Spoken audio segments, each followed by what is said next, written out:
Maybe friends who have just switched from Microsoft Word to Google Docs to create a document but are still confused about adding several features, one of which is adding page numbers.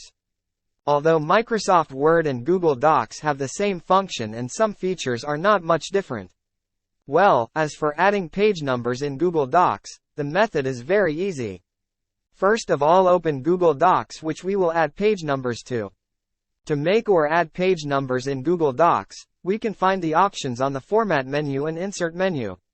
In the Insert menu, we can determine the position of the page number, whether we will install it at the top or bottom. Or we can also make the page number not appear on the start page in Google Docs. Well, how about friends? How easy is it? That's the way to add page numbers in Google Docs.